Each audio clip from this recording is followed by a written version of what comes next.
Car 133, this is dispatch. Do you read? Over. This is car 133, that's a 10-4. Over. I need you to investigate a report of two 1014s wandering the forest by the old abandoned mental health facility. Over. 10-4, we're on our way. Over.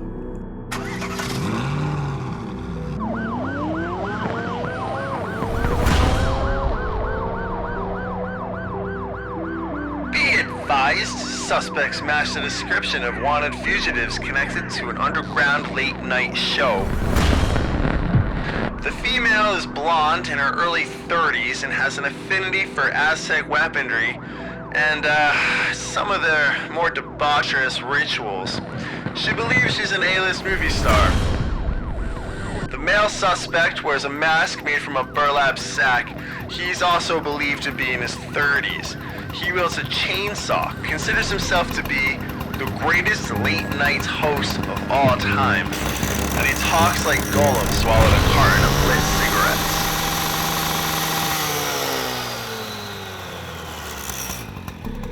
The suspect's body count is believed to be in the hundreds. Both suspects are considered to be extremely dangerous. Repeat, they're considered to be extremely dangerous. Proceed with caution. Over. Roger that, dispatch. We have arrived at the point of interest, and I'm moving to engage the suspects now. Over.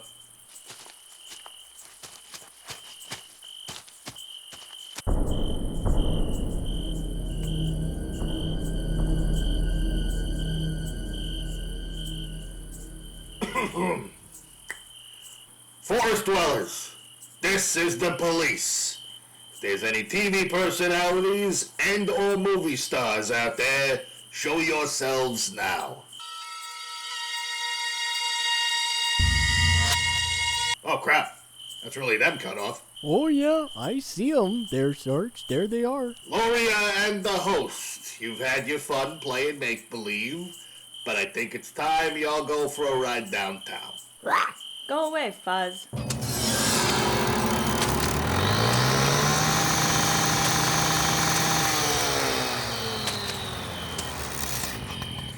Cut off, was their show really all that bad? Oh, I don't know, Sarge. Last season they had some growing pangs, and it may have taken a few episodes for some of the characters there to find their voice, but I thought overall it was pretty entertaining stuff. Alright, I'll talk to him. Cover me, Cut off. You got it, Sarge. I understand our presence here has caused you both some perturbance. Oh no, not at all, officer. Why don't you and your partner come out here and we'll show you how unperturbed we are. That's quite all right, young lady. We'll take your word for it.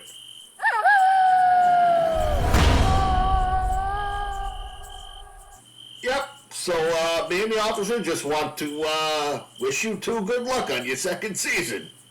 Right, officer? Huh? Yeah, knock 'em dead. Knock 'em dead. Okay. Knock 'em dead? Poor choice of words, Sarge. Definitely. Well, let's get the hell out of here. Yup.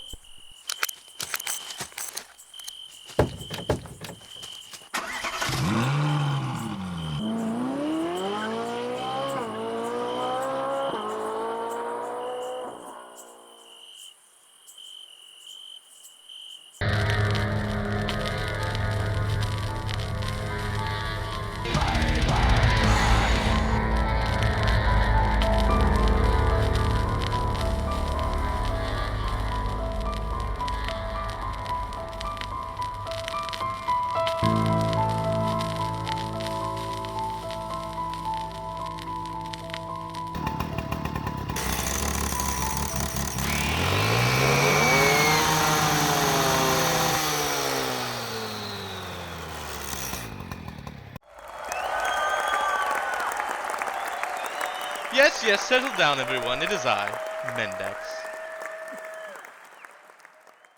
Fear not, my flock, for I am chosen. I alone bear the blessing of powerful corporate and political despots. My words are double speak. Your actions double think. Watch as I disarm your critical mind with polite presentation, whilst reinforcing the construct of your social prison.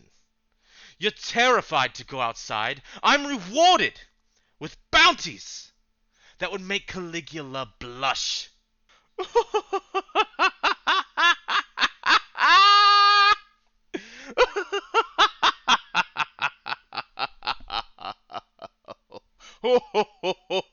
Oh my, yes. Can someone do something about these lights? I've asked 3 times. No, Jeff. No. It's not.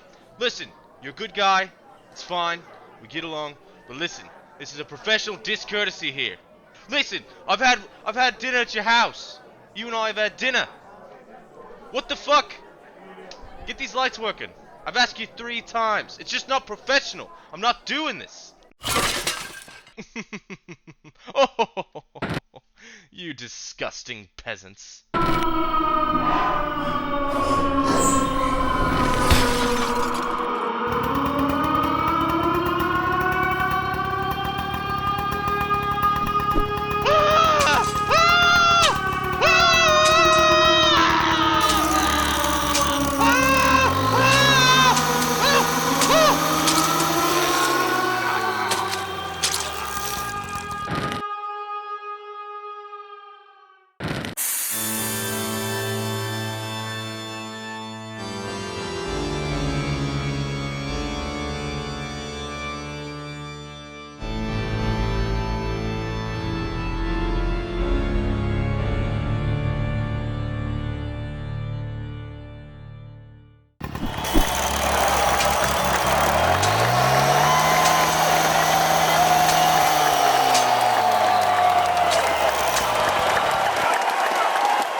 I'll say my slicing arm is aching. Hello,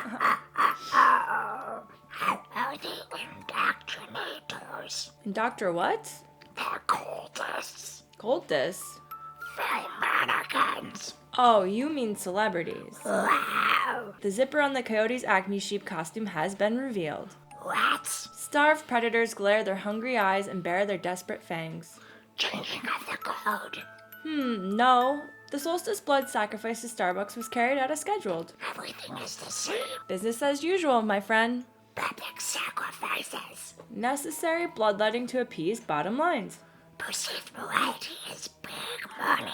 The plague of double speak is stronger than ever. Entertainment careers are held captive by mantras of politically correct psychobabble in favor of artificial demographics based solely upon external traits. No consideration for the content of a person's character, values, or outlook. Socially engineered threats. Why pull the strings of an individual when you can unleash an entire hive mind?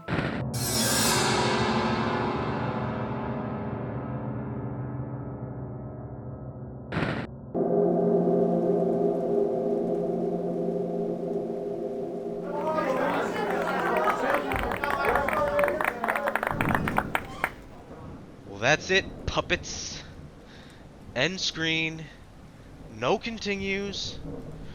We live in an age of weaponized shame.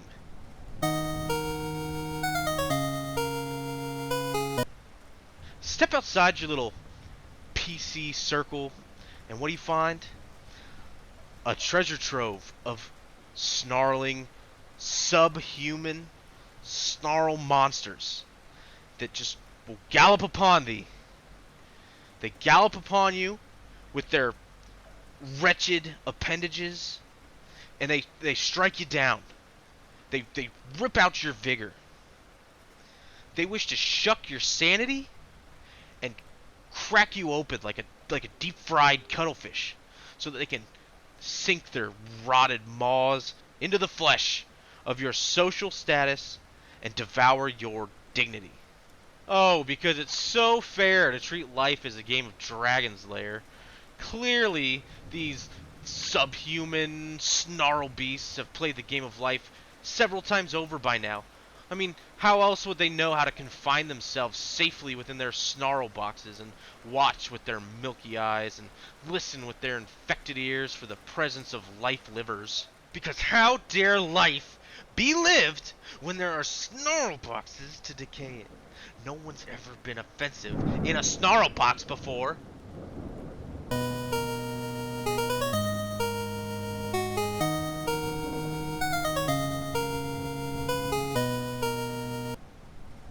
And the best part about the Snarl Box is after the many, many Snarl monster celebratory genital sharing rituals honoring victories to the denial of human decency, their excitement excretions generally hose off the cold concrete fairly easily. Forbid the day they seek to lob their disease-riddled gobs upon you, for you will wish the boogeyman was real. At least he has the guts to end your suffering.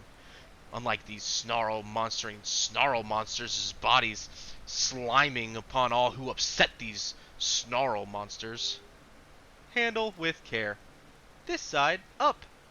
I may be just an inanimate paper cutout, but I can assure you of one thing.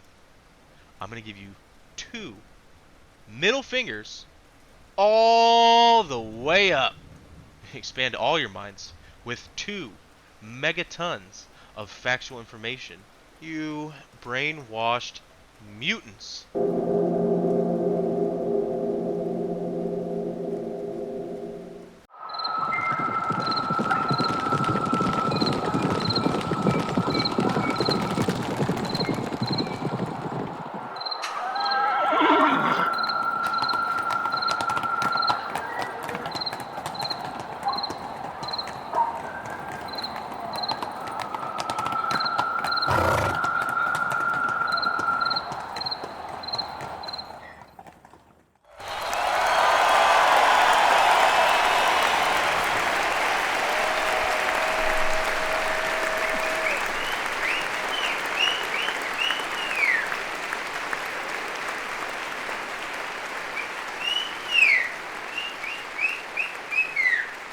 Now, I ain't no paint magician like that Afro fella from the PBS. However, I have been known to doodle a chalk outline now and again. I'd be lying if I were to say old Monkfish's mortality fate was in the 0 percentile. Sometimes the spirit can't help itself for getting hooked on the good Lord's tackle. Oh, I do what I can, but sometimes the good Lord's reel is far superior to this wet dirt man's pliers, and another spirit is added to the good Lord's creel. The great gas pump globe in the sky gets a little bit brighter, and my operating room gets a little colder. That ain't something I take lightly. Waiting for Ameline to situate the proper amount of duct tape and hefty bags, as well as adjust my ether intake, I find myself terracing the body with chalk. It's all I can do to calm down my blood. After a nice calm chalk outline, me and Ameline conduct the standard identity readjustment procedure.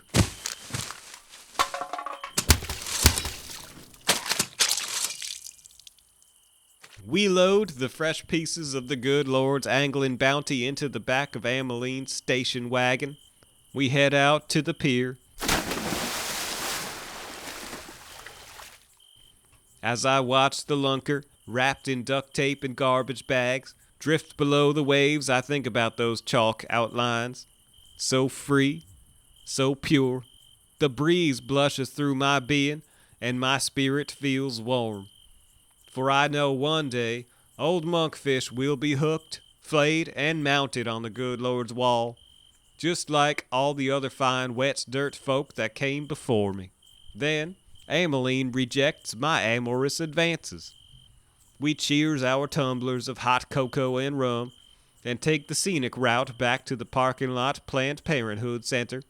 There ain't never much conversating on the ride home, but I know Ameline feels just as humbled as this American original. As Ameline's station wagon careens down those winding roads, my mind always wanders back to those chalk outlines. Just tracing through the unknown of this here whirling ball of being.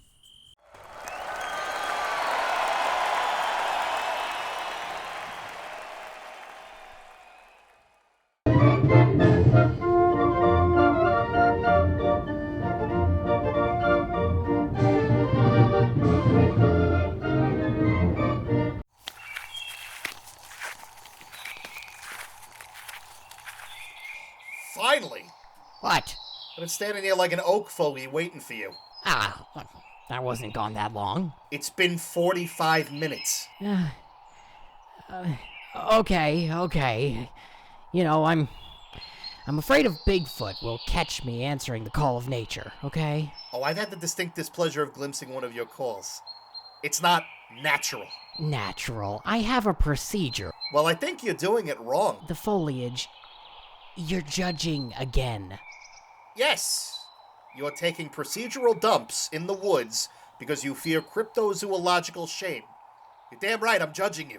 It's so easy for you to say. You excrete oxygen. La-dee-da, the foliage. La-dee-da.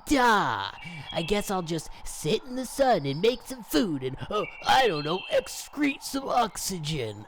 First of all, that's a terrible impression. No, it's a great impression. Secondly, you're acting like I have a plan to do that instead of just doing it. You made a plan to do whatever it is you're doing in the woods to avoid something you don't know exists. That's what separates people like me from people like you, the foliage.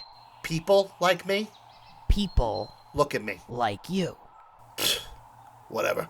Spaghetti and meatballs, what termites crawled up your stem? We don't joke about that, all right? Termites Here we are... go.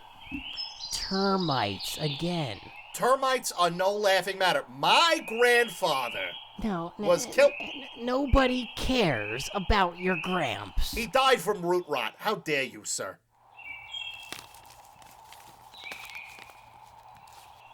A weird old man walked by during your struggle dump.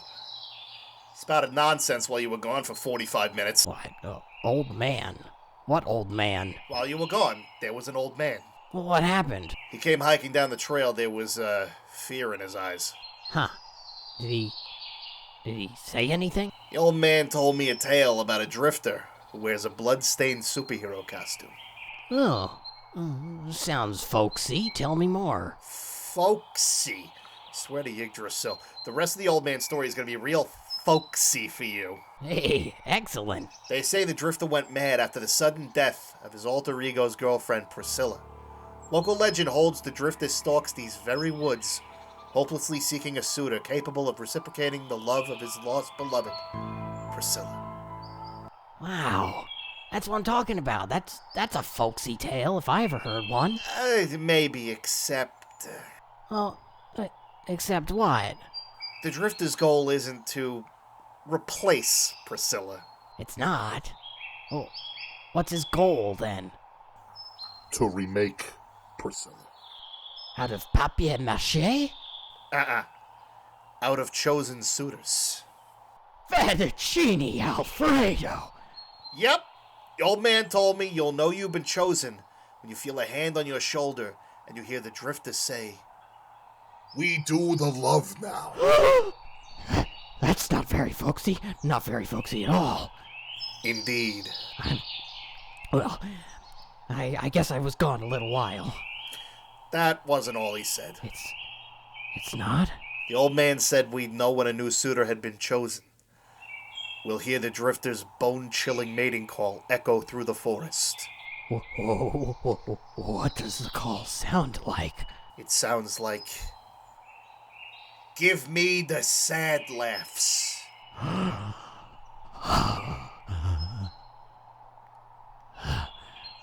That was quite the kook you met.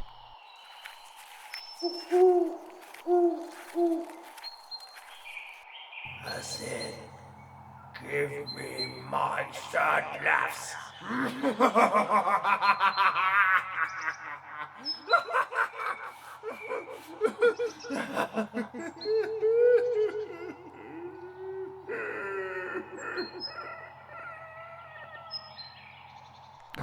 You know, I'm no longer at all concerned if Bigfoot catches me in mid-call of nature anymore. I think Bigfoot better watch his Jack Links. Agreed.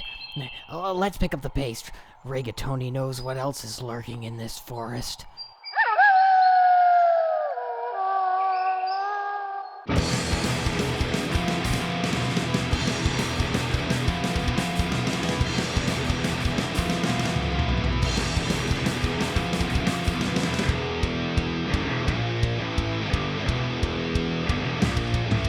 Everywhere you go, you leave the wretched sense of death.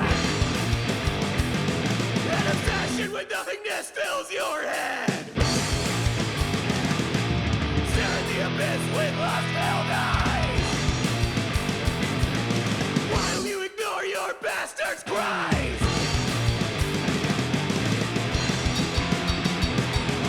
Everything around you dies, destroyed by your own design. Everything you take will be returned in time.